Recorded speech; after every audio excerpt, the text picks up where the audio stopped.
Olá, pessoal!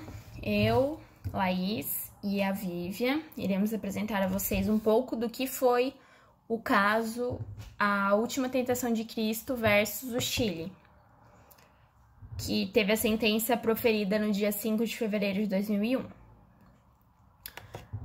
Para iniciar minha fala, eu vou explicar um pouquinho quais foram as causas, né, para a propositura da demanda e do que se trata o filme.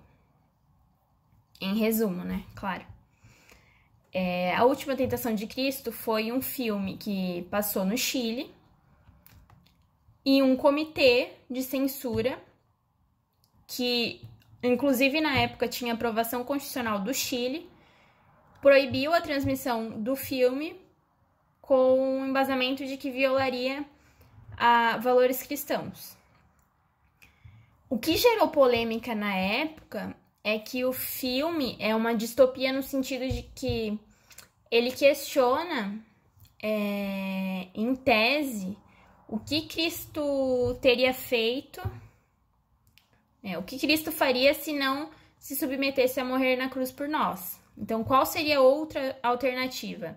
Ele teria vivido mais tempo, ele teria filhos, como seria, né? Isso gerou uma discussão muito grande e foi parar na Corte Interamericana. E essa percebeu que a autorização para censura estava prevista na própria Constituição do Chile. Portanto, essa deveria ser reformada, visto que a Constituição do Chile não estava de acordo com a Convenção Americana na medida em que autorizava a prévia violação à liberdade de expressão. Então, a partir disso, no dia 15 de janeiro de 1999, a Comissão Interamericana de Direitos Humanos submeteu à Corte uma demanda contra a República do Chile, com base nesses argumentos que eu acabei de falar para vocês, né? E a partir disso originou uma denúncia, que foi a denúncia 11.803, e nessa demanda foi invocado pela comissão os artigos 50 e 51 da Convenção Americana sobre Direitos Humanos e os artigos 32 e seguintes do regulamento. A comissão propôs a demanda a fim de que a Corte decidisse se houve violação por parte do Chile, né, enquadrando no artigo 13, que se refere à liberdade de expressão e pensamento, e o artigo 12, que se trata sobre a liberdade de consciência e religião. Além disso, a comissão solicitou à Corte que, como consequência das supostas violações, os artigos antes mencionados declarasse que o Chile descumpriu os artigos 1.1, que se refere à obrigação de respeitar os direitos, e o artigo 2, que se refere ao dever de adotar disposições de direito interno. Certo? Então, a partir disso, a comissão solicitou à Corte que ordenasse ao Estado 5 ações. A primeira ação é autorizar a normal exibição cinematográfica e publicidade do filme A Última Tentação de Cristo, né, que havia tido a censura. A segunda ação é adequar suas regras constitucionais e legais aos padrões sobre liberdade de expressão consagrados na Convenção Americana, a fim de eliminar a censura prévia nas produções cinematográficas e sua publicidade.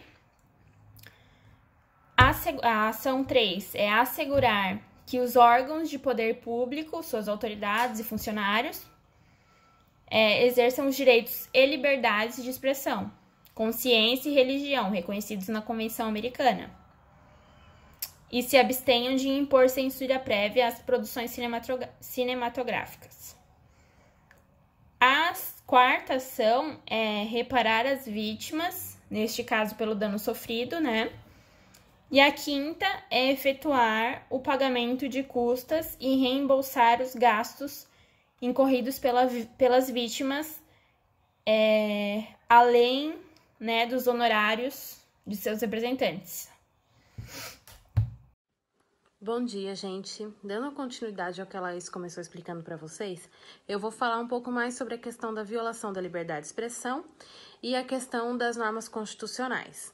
De início, a comissão já recomendou ao Chile que fosse suspensa a censura com relação à exibição do filme, visto que havia violação do artigo 13 da Convenção Americana. Com relação a essa violação, a comissão já deixou claro que havia porque o exercício da liberdade de pensamento e de expressão não pode estar sujeito à censura prévia. E, além disso, o objetivo dessa regra é proteger o acesso à informação, às ideias, às expressões artísticas de toda a natureza e fortalecer a democracia pluralista. Já com relação ao artigo 12, que também foi violado, a proibição do acesso a essa obra se baseia em uma série de considerações que interferem de maneira imprópria com a liberdade de consciência e de religião das vítimas e do restante do Chile, o que viola o artigo 12 da Convenção. Aí, com relação à Constituição do Chile, o artigo 19, inciso 12, a linha final da Constituição Política do Chile, não se encaixa nos padrões do artigo 13 da Convenção, já que o primeiro permite a censura na exibição e publicidade de produção cinematográfica e autoriza o Conselho de Qualificação Cinematográfica a rejeitar filmes. Em razão disso, o Estado violou o artigo 2º da Convenção. Dessa forma, o Chile deveria tomar as medidas necessárias para aprovar as regras constitucionais e legais pertinentes a fim de revogar o sistema de censura prévia sobre as produções cinematográficas e a sua publicidade. Assim, adequar a legislação interna à Convenção, ou seja, deveria haver uma mudança ali com relação à Constituição para que ela se adequasse no que a Convenção abordava.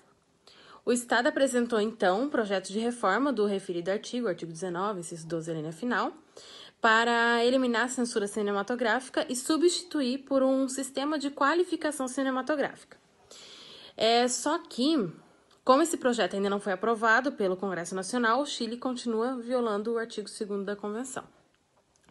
Por fim, a Corte declarou por unanimidade que o Estado violou o direito de liberdade de pensamento e de expressão, consagrado no artigo 13 da Convenção Americana de Direitos Humanos, sobre Direitos Humanos, declara que o Estado não violou o direito à liberdade de consciência e religião, que está consagrado no artigo 12 da Convenção Americana, declara que o Estado descumpriu os deveres gerais dos artigos 1.1 e 2 da Convenção Americana e também decide que o Estado deve modificar seu ordenamento jurídico interno em um prazo razoável com o objetivo de suprimir a censura para permitir a exibição do filme e que ele deve apresentar essa mudança à Corte dentro de um prazo de 6 meses.